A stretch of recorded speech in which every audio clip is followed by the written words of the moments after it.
sore hari ini. Mari kita bersatu dalam doa. Tuhan Yesus, Allah kami yang berkata dalam kerajaan surga. Terima kasih Bapa, terima kasih Tuhan Yesus untuk sore hari yang cerah ini Tuhan. Terima kasih Tuhan untuk penyertaan-Mu Tuhan, untuk perlindungan untuk setiap kami Tuhan. Terima kasih Tuhan Yesus untuk kasih dan anugerah-Mu yang masih boleh kami rasakan sampai hari ini ya Bapa. Kami ada sebagaimana kami ada sore hari ini Tuhan, semua karena Engkau ya Bapa, semua karena kasih setiamu yang masih boleh berlaku dalam hidup kami Tuhan. Untuk itu sore hari ini Tuhan Yesus kami datang Tuhan, sebab kami rindu Tuhan merasakan lawanan-Mu Tuhan. Kami rindu menyatakan kebaikan Tuhan dalam hidup kami melalui pujian dan penyembahan kami Tuhan. Kami rindu bertemu muka dengan Engkau ya Bapa sore hari ini Tuhan. Tuhan kami mendorong Kudus-Mu secara khusus hadir di tempat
Di tahun integritas ini, kita perlu belajar untuk memiliki kemurnian atau kesucian hati.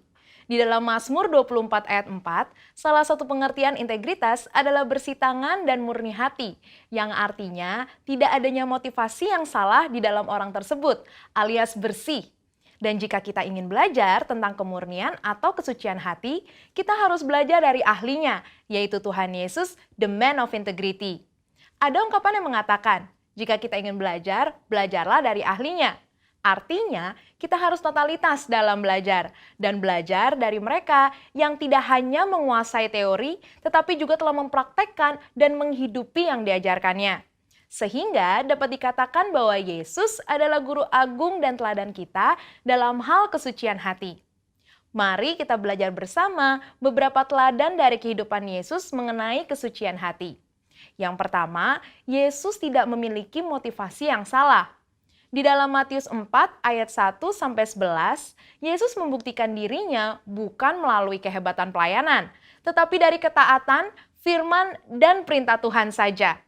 Setelah Yesus selesai berpuasa 40 hari, iblis mencoba Yesus dan melontarkan kata, "Jika engkau anak Allah," sebanyak 2 kali, di mana iblis seolah-olah menggoda Yesus untuk membuktikan dirinya sebagai anak Allah. Tetapi Yesus tidak berusaha membuktikan dirinya dengan mengikuti kehendak iblis, melainkan dengan menunjukkan ketaatannya kepada perintah Allah di dalam firman Tuhan. Mengikuti teladan Tuhan Yesus dalam hal kesucian hati, artinya kita tidak memiliki motivasi untuk membuktikan diri melalui kehebatan pelayanan kita, atau bahkan berusaha lebih menonjol dibandingkan Tuhan Yesus sendiri.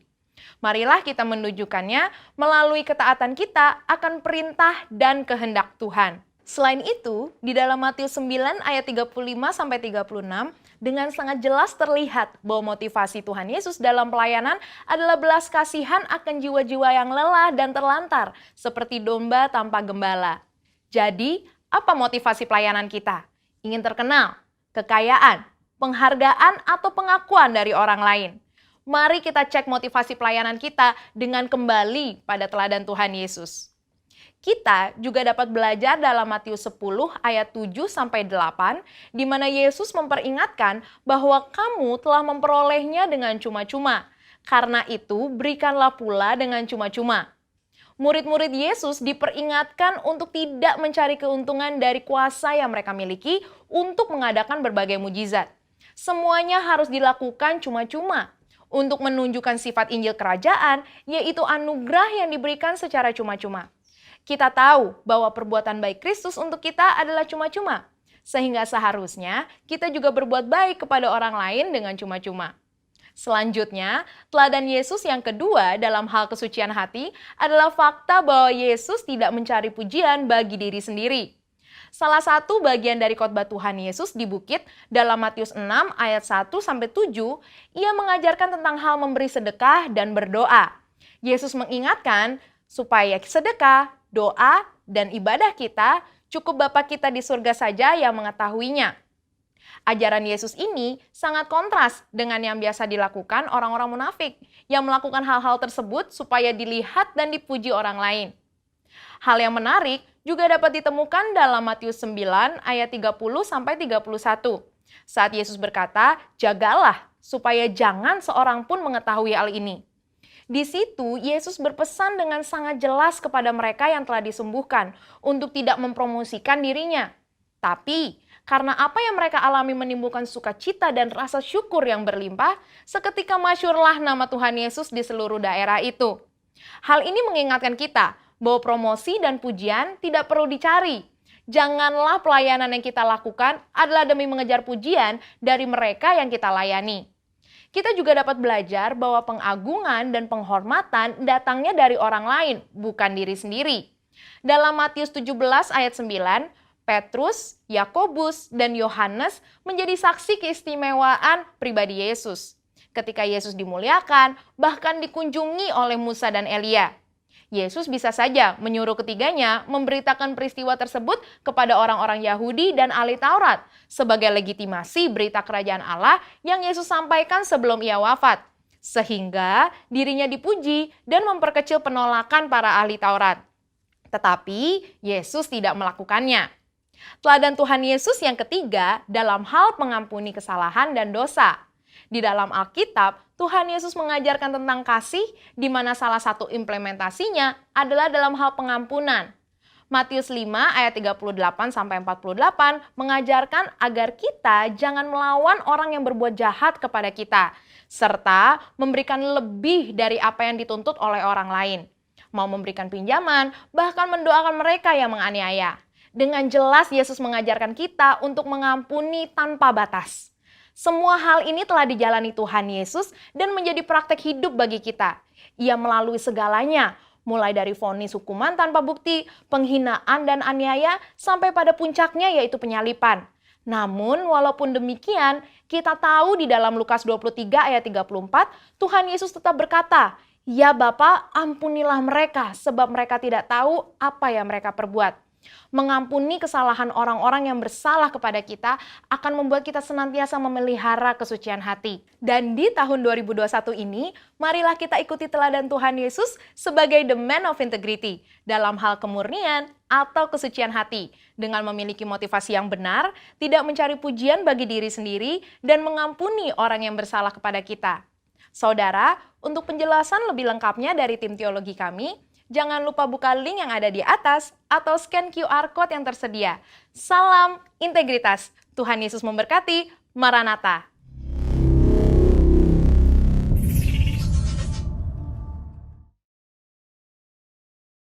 Terima kasih. Selanjutnya sama-sama sebelum kita berdiri, kita akan mendeklarasikan Pentakosta yang ketiga. Multimedia boleh dibantu. Pentakosta ketiga. 1. Pentakosta ketiga adalah pencurahan Roh Kudus yang dahsyat di zaman Noah, melebihi yang terjadi di akhir zaman. 2. Pentakosta ketiga akan mengakibatkan penuaian jiwa yang terbesar dan yang terakhir sebelum Tuhan Yesus datang kembali.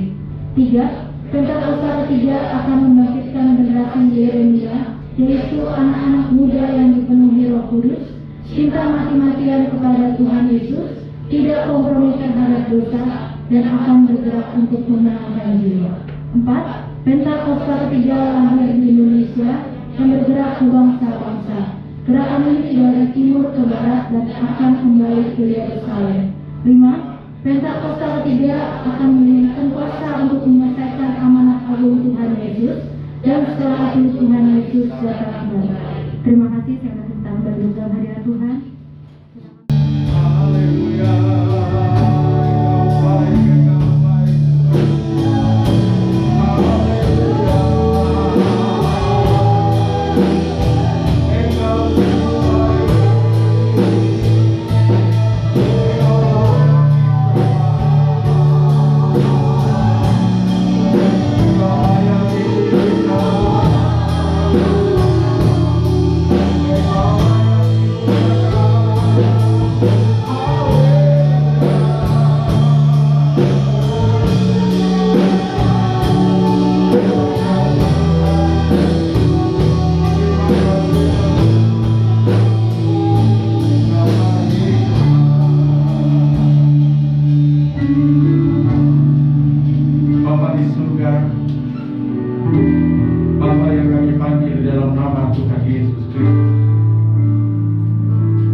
Kehidupan kami, hari lepas hari kami mulai melihat betapa Tuhan sangat luar biasa di dalam kehidupan kami. Engkau Allah yang tidak pernah meninggalkan kami. Kuasa-Mu sungguh nyata atas kehidupan kami. Terima kasih Bapa, terpuji nama-Mu. Kami bersyukur dalam ibadah yang ketiga ini kami boleh menikmati sukacita yang daripada Allah. Kami boleh nikmati hadirat-Mu ya Tuhan. Terima kasih Bapa, terpuji nama-Mu. Sebentar kami akan mendengarkan isi hati-Mu. Kami akan mendengarkan kebenaran-kebenaran firman-Mu. Karena kami sadar hari-hari ini kami perlu firman Allah yang mampu memberikan kami kekuatan dan kemenangan. Rapi hamba-Mu Tuhan dalam menyampaikan firman-Mu. Terima kasih Bapa. setiap kuasa iblis, kuasa kegelapan, kami tolak di dalam nama Tuhan Yesus Kristus. Biarlah Roh Allah, Roh Kudus tetap berkarya di tengah-tengah kami. Terima kasih Tuhan, kami siap untuk mendengarkan firman-Mu. Dalam nama Yesus kami sudah berdoa. Haleluya. Amin. Silakan duduk saudara.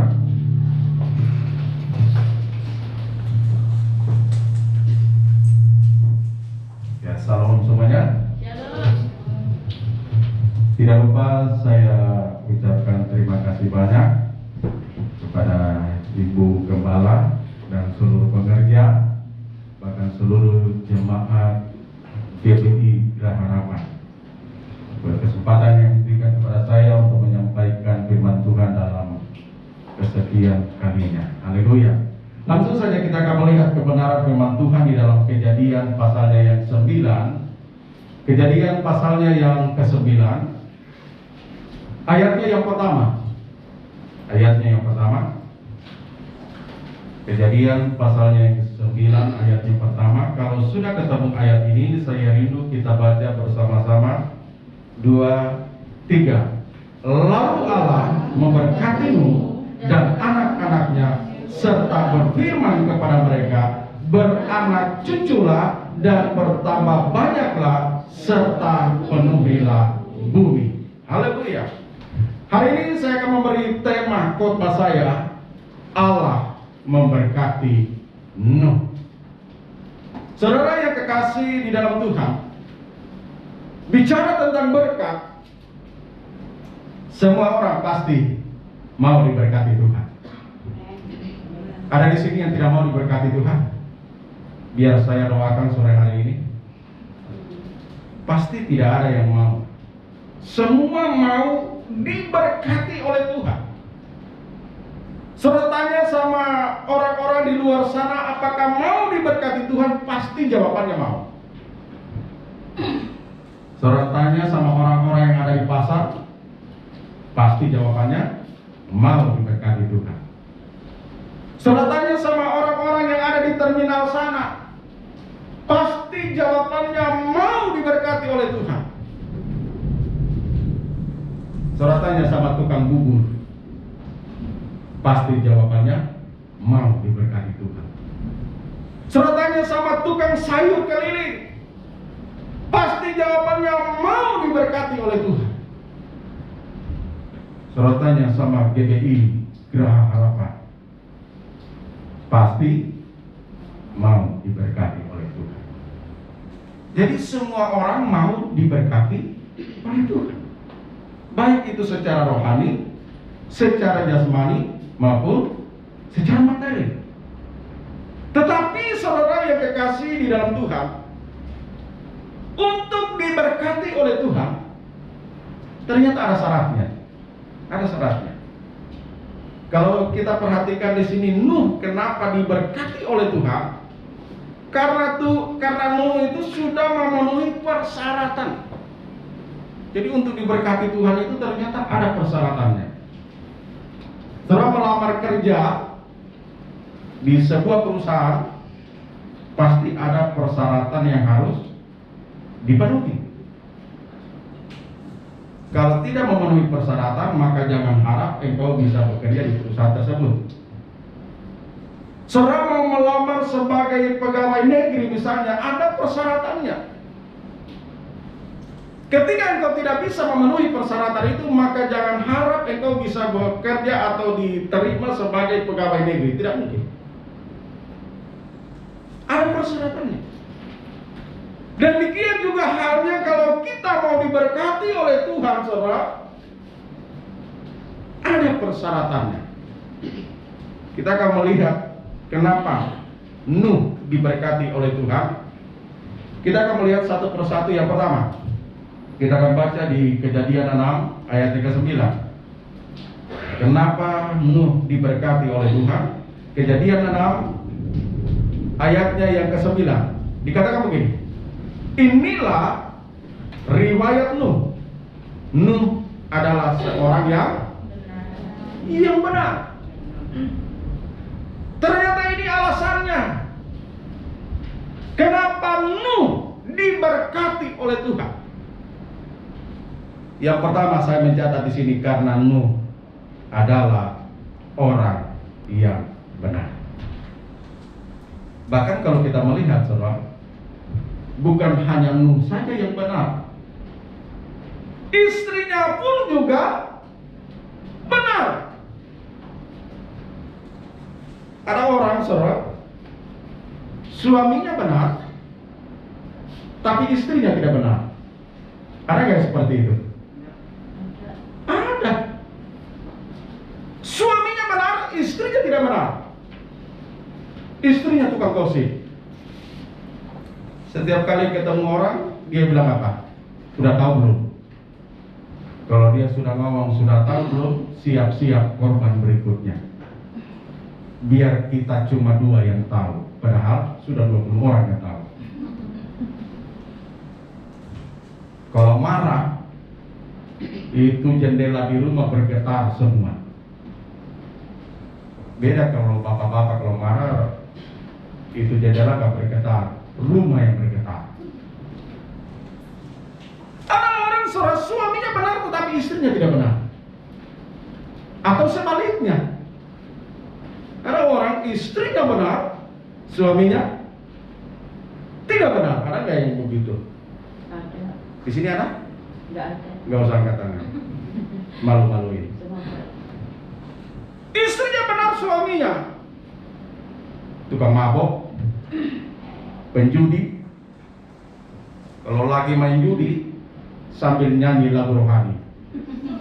Tiap langkahku diatur oleh Tuhan. Dan akhirnya menang terus. Tapi saya percaya itu bukan dari Tuhan, pasti dari hantu. Ada orang suami istri benar, anak-anaknya tidak benar. Tapi tidak demikian di sini, saudara. Nuh itu orangnya benar, istrinya benar, anak-anaknya juga benar, saudara. Ada orang anaknya tidak benar, yang 2 benar, 1 tidak benar. Saya mengenal ada suami istri di Bogor. Anaknya itu 4, 3 cowok, 1 perempuan. Yang 3 ini semuanya benar, saudara. Tapi 1 yang wanitanya tidak benar, terlibat narkoba. Akhirnya mati gara-gara overdosis. Ada yang seperti itu. Orang tuanya benar, anak-anaknya tidak benar. Saya satu keluarga itu 5 orang bersaudara. 4 orang benar, 1 orang yang tidak benar. Dari kami 5 bersaudara. Yang 1 ini, saudara, kalau orang Manado bilang pembohong, pancuri, penipu.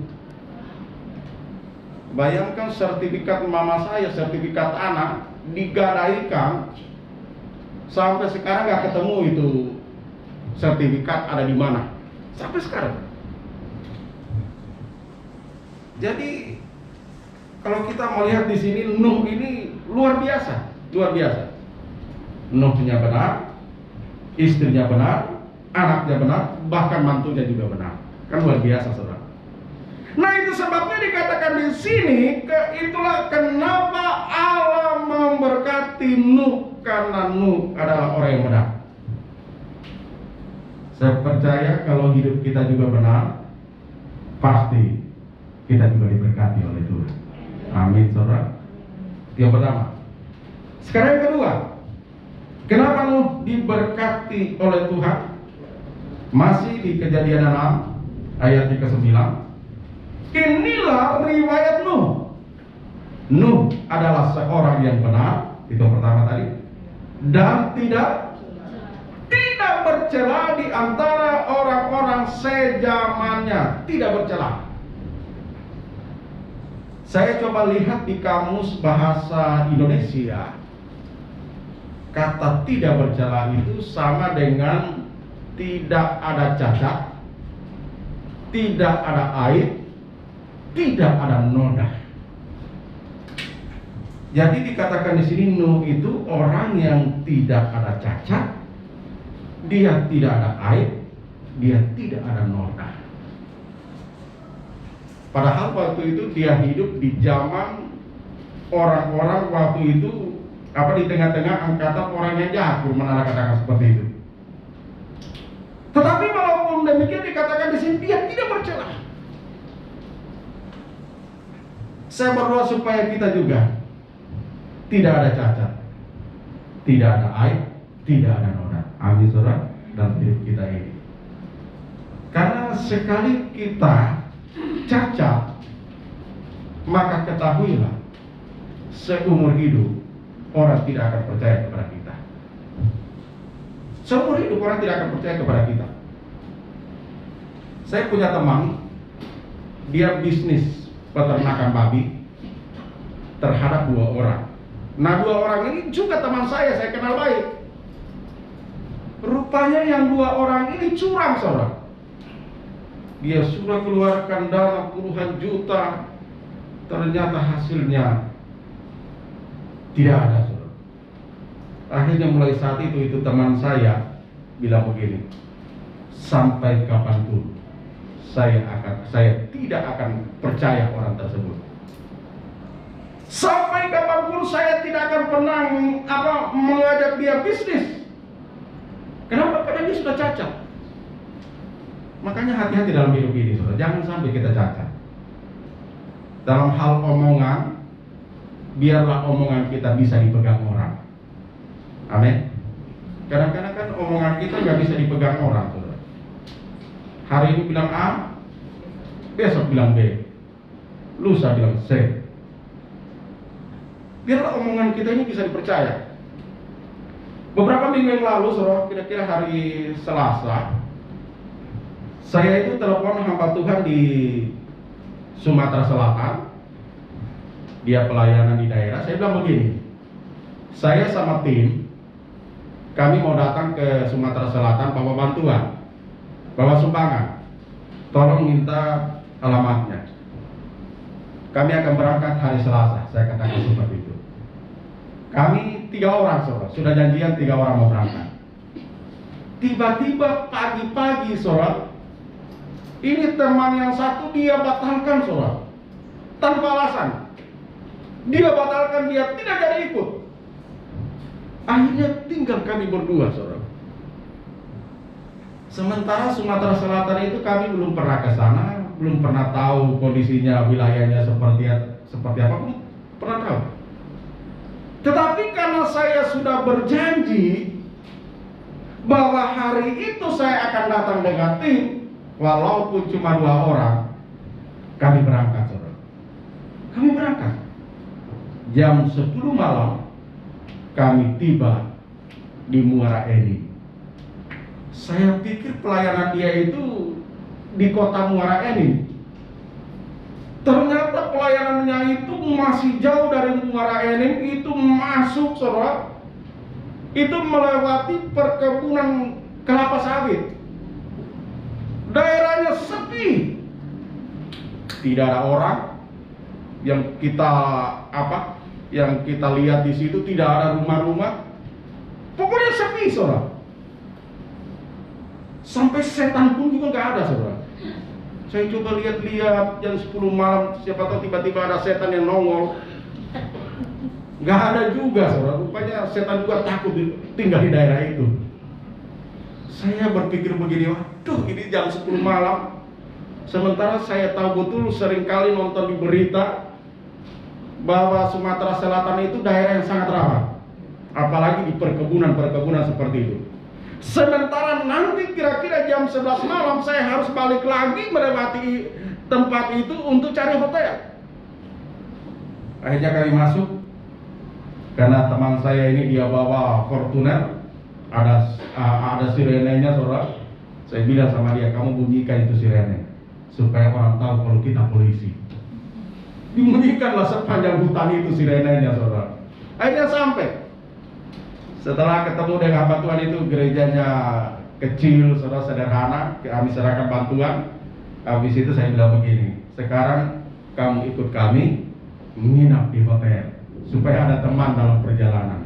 Kira-kira seperti itu. Jadi saudara yang kekasih di dalam Tuhan, karena saya sudah janji sama dia, mau tidak mau hari itu harus berangkat.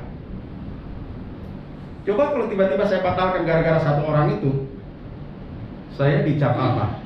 Itu pendeta Alfian tidak bisa dipegang omongannya, maka akan tersiarlah di seluruh wilayah Indonesia bahwa pendeta Alfian tidak bisa dipegang omongannya. Kan jadi cacat kalau sudah begitu, saudara, ya kan? Makanya kita itu kalau ngomong, usahakan bertanggung jawab dengan omongan kita, bisa dipercaya. Dikatakan di sini, Nuh kenapa dia diberkati oleh Tuhan? Karena tidak bercelah. Yang kedua. Sekarang yang ketiga, kenapa Nuh diberkati oleh Tuhan? Masih di Kejadian 6 ayat 39 dikatakan begini, inilah riwayat Nuh. Nuh adalah seorang yang benar dan tidak bercela di antara orang-orang sezamannya. Dan Nuh itu hidup apa? Bergaul dengan Allah. Nuh diberkati oleh Tuhan karena dia bergaul dengan Allah. Bagaimana dengan saudara dan saya? Saudara bergaul dengan Tuhan? Atau jangan-jangan bergaul dengan hantu? Jangan sampai kita salah bergaul. Amin, saudara. Saudara, kalau bergaul dengan tukang bohong, lama-lama kita jadi tukang bohong. Saudara bergaul sama tukang mabok, lama-lama jadi tukang mabok. Saya dulu waktu remaja salah pergaulan, saudara. Salah pergaulan. Saya bergaul sama orang tukang mabok. Akhirnya saya jadi tukang mabok. Saya pernah mabok, saya tidur di sawah orang karena mabok. Ada yang tegur, kenapa kamu tidur di sawah? Saya bilang, yang punya sawah aja nggak keberatan. Ya kan? Kenapa bisa begitu? Karena salah pergaulan, saudara. Saya pernah masih remaja, itu masuk penjara gara-gara nyuri. Jadi saya punya teman-teman anak-anak remaja itu, kami masuk ke toko, kira-kira 3-4 orang. 3 orang yang masuk ke toko, pura-pura tanya rokok berapa harganya, lalu saya bagian mematikan meteran listrik. Begitu sudah gelap, listrik mati, teman-teman ambil itu 5 bungkus, 1 yang dibayar. Nah, suatu waktu ketangkap, masuklah penjara. Kenapa bisa seperti itu? Karena salah pergaulan. Makanya anak-anak muda di sini jangan salah pergaulan. Amin.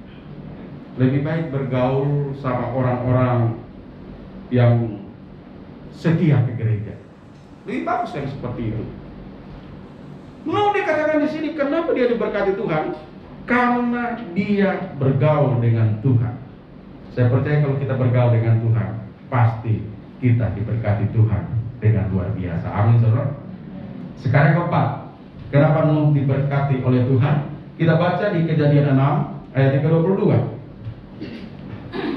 Lalu Nuh melakukan semuanya itu tepat seperti yang diperintahkan Allah kepadanya, demikianlah dilakukannya. Yang keempat, kenapa Nuh diberkati oleh Tuhan? Karena dia melakukan apa yang diperintahkan oleh Tuhan. Tuhan bilang apa? Buat bahtera. Dia buat nggak? Dia buat, saudara. Dia buat. Bahkan sesuai dengan ukuran-ukuran yang diperintahkan oleh Tuhan. Mungkin orang mulai mengejek dia. Mungkin orang berkata di mana-mana, orang kalau bikin kapal itu di pinggir laut. Ini bikin kapal di darat. Tapi dia nggak peduli. Karena Tuhan yang suruh dia lakukan walaupun itu tidak masuk akal. Suatu waktu Abraham, saudara, disuruh oleh Tuhan supaya anaknya yang bernama Ishak dipersembahkan di Bukit Moria. Ini kan gak masuk akal, saudara. Gak masuk akal. Tapi dia lakukan. Dia lakukan. Saya percaya kalau kita melakukan apa yang diperintahkan oleh Tuhan, sekalipun itu tidak masuk akal, maka saya percaya kita pasti diberkati oleh Tuhan. Cuma kadang-kadang kenapa seringkali kita nggak diberkati oleh Tuhan? Karena kita sulit untuk melakukan apa yang diperintahkan oleh Tuhan. Contoh satu aja. Firman Tuhan katakan, bawalah seluruh persembahan persepuluhan di rumah Tuhan. Kita sudah lakukan belum? Ada yang melakukan, tapi ada juga yang tidak melakukan. Bagaimana kita mau diberkati Tuhan kalau seperti itu? Saya, saudara, sejak 20 tahun yang lalu, saya pernah berjanji begini sama Tuhan. Tuhan, persepuluhan saya bukan lagi 10%, tapi 15%. Dan itu saya lakukan sejak 20 tahun yang lalu sebelum saya menjadi gembala sidang. 15%. 15%. Sampai hari ini. Saya kalau kasih persepuluhan itu bukan 10%, tapi 15%. Nah sekarang pertanyaannya, apakah saudara melihat wajah saya ini wajah-wajah orang miskin? Saya nggak jatuh miskin walaupun saya kasih 15%. Saya tetap diberkati Tuhan, saudara. Bahkan selama COVID ini saya tidak melihat saya mengalami kekurangan. Saya diberkati Tuhan. Bahkan saya bisa memberkati hamba-hamba Tuhan. Waktu COVID itu sampai 7 tahap. Saya memberkati sampai 56 hamba Tuhan. Saya sediakan paket sampai 200. Sampai pemulung saya kasih, di lingkungan RT saya kasih. Bahkan kemarin waktu banjir, saya panggil 19 hamba Tuhan dan 1 yayasan pantai asuhan untuk datang ambil berkat di rumah saya. Itu kan artinya bahwa Tuhan tidak membiarkan saya dalam kondisi apapun, Tuhan tetap memberkati. Kalau kita melakukan apa yang Tuhan perintahkan, saya percaya engkau tetap diberkati oleh Tuhan. Walaupun kita sekarang berada di tengah-tengah zaman yang sulit, yang sukar hari-hari ini, saya percaya engkau tetap melihat berkat-berkat Tuhan yang luar biasa. Amin, saudara. Tapi lakukan apa yang Tuhan perintahkan. Yang kelima saya mencatat di sini, kenapa Nuh diberkati oleh Tuhan? Coba kita lihat Kejadian 8 ayat ke-20. Kejadian 8 ayat ke-20. Lalu Nuh mendirikan mezbah bagi Tuhan dari segala binatang yang tidak haram dan dari segala burung yang tidak haram. Diambilnyalah beberapa ekor, lalu ia mempersembahkan korban bakaran di atas mezbah Tuhan. Yang kelima, kenapa Nuh diberkati oleh Tuhan? Karena Nuh mendirikan mezbah bagi Tuhan. Bagaimana dengan saudara hari-hari ini? Adakah engkau mendirikan mezbah bagi Tuhan hari-hari ini? Mezbah itu kan bicara tentang hubungan kita dengan Tuhan. Gembala pembina kita Paniko katakan, biarlah setiap kita mendirikan mezbah bagi Tuhan melalui doa, pujian, dan penyembahan. Karena kita lakukan itu. Saya setiap hari, kalau saya di rumah, saudara, saya itu banyak berdoa. Kalau saya hitung-hitung 3-5 kali dalam sehari saya berdoa, saya ambil waktu untuk berdoa. Bahkan saya tidak pernah lupa yang namanya membaca firman Tuhan. Saya kalau baca firman Tuhan itu tertib. Saya baca dari kitab Kejadian sampai kitab Wahyu. Setiap hari 6 pasal, seperti itu, rutin. Dan saya catat. Dan puji Tuhan, tanggal 12 Februari pas Imlek kemarin, saya selesai baca Alkitab dari kitab Kejadian sampai kitab Wahyu. Sekarang saya sudah mulai lagi. Sekarang saya sudah mulai masuk di kitab Keluaran. Karena firman Tuhan katakan di kitab Yosua dikatakan begini, janganlah engkau lupa memperkatakan Taurat itu siang dan malam supaya engkau beruntung Kan begitu, ya kan? Di Mazmur 1 ayat yang kedua, Mazmur 1 ayatnya yang kedua sampai ayat yang ketiga, renungkanlah firman Allah itu siang dan malam, maka engkau seperti pohon yang ditanam di tepi aliran sungai, yang daunnya tetap hijau dan terus menghasilkan buah. Ini kan gambaran tentang hidup saudara dan saya. Artinya kalau firman itu selalu ada dalam hidup kita, maka saya percaya kita pasti selalu berbuah. Amin. Rupanya saya pelajari kenapa Nuh diberkati oleh Tuhan. Rupanya karena 5 hal ini yang dia lakukan. Saya percaya kalau 5 hal ini juga kita lakukan, maka saya percaya kita adalah orang-orang yang diberkati oleh Tuhan. Baik itu secara rohani, secara jasmani, maupun secara materi. Haleluya. Kita tundukkan kepala. Bapa di surga, terima kasih. Engkau baik, Engkau luar biasa. Engkau sudah berbicara kepada kami melalui kebenaran firman-Mu. Biarlah setiap firman Allah yang kami dengar tidak berlalu dengan sia-sia, tetapi firman Allah itu tinggal diam di dalam setiap hati kami, karena firman itulah yang akan menuntun kami setiap saat. Berkati setiap umat-umat-Mu di tempat ini.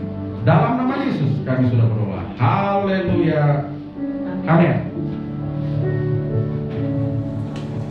Terima kasih untuk pelayanan hambanya. Semoga diberkati firman Tuhan pada hari ini. Amin. Selanjutnya kita akan mendengarkan pengumuman sepekan.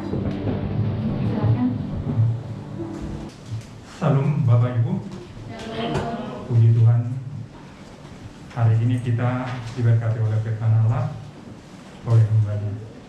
Jadi kami seluruh jemaat mengucapkan terima kasih atas pelayanan firman Tuhan oleh Pendeta Alfian SPH. Tuhan Yesus memberkati semua pelayan Bapak. Kami menyambut Bapak Ibu yang baru pertama kali beribadah di tempat ini. Kalau ada, kami mohon dapat berdiri agar kami dapat mengenal Bapak Ibu lebih lagi. Baik, semuanya jemaat yang setia, menjadi kerinduan kita bersama berdoa bagi jiwa-jiwa baru datang di tempat ini diselamatkan bagi kemuliaan Tuhan. Pengumuman dana pembangunan. Dana pembangunan amplop biru minggu lalu sampai dengan minggu lalu 141.398.000.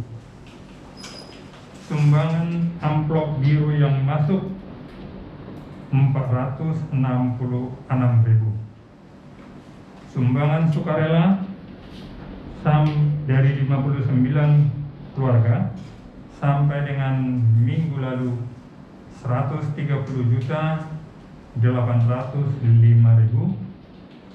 Sumbangan sukarela yang masuk 500.000. Total 273.169.000. Yang sudah terpakai 54.883.000. Total dana saat ini 218.286.000. Ditambah dengan sumbangan bahan bangunan 59 sak semen dari jemaat. Terima kasih partisipasi Bapak Ibu. Kami percaya Bapak Ibu Saudara semua tetap akan mendukung dalam doa dan dana. Kegiatan sepekan, kegiatan tengah minggu masih diliburkan. Ibadah raya minggu depan 7 Maret 2021 diadakan 3 kali. Ibadah raya pertama pukul 7.30 WIB, ibadah raya kedua pukul 10 WIB, ibadah raya yang ketiga pukul 17 WIB. Ibadah sekolah minggu lewat online di YouTube. Diingatkan kembali minggu depan, minggu pertama bulan Maret, diadakan perjamuan suci dan saatnya untuk mengembalikan milik Tuhan, yaitu perpuluhan, agar jemaat menyiapkan diri.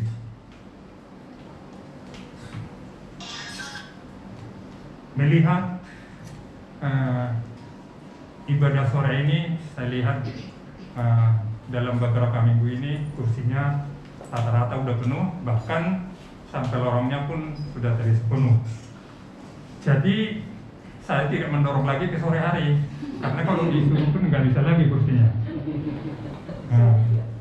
Saya nggak tahu kalau yang minggu pertama, ibadah raya pertama. Jadi kalau nanti ibadah kedua dan ibadah ketiga, saudara tidak mendapatkan kursi, maka untuk minggu berikutnya coba diperhatikan yang ibadah raya yang pertama.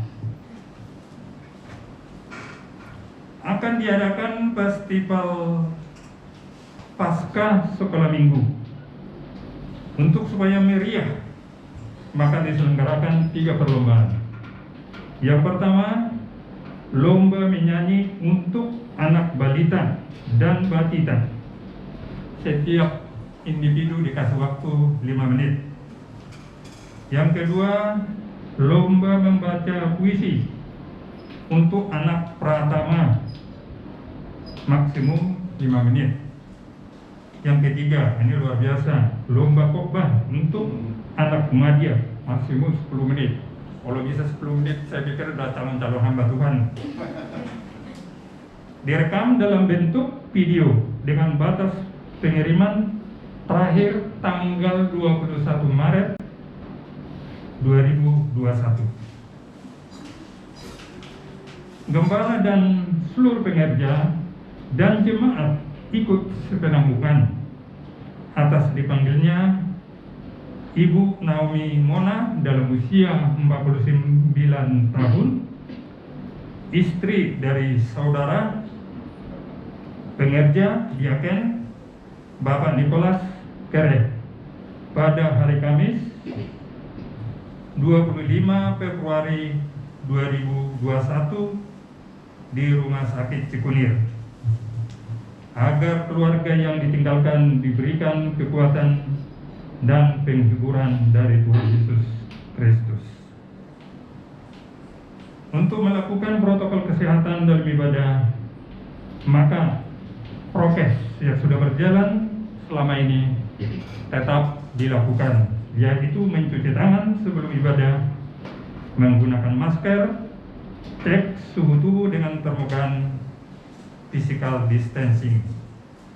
Demikian info dalam penanggulangan COVID-19 pada saat ibadah.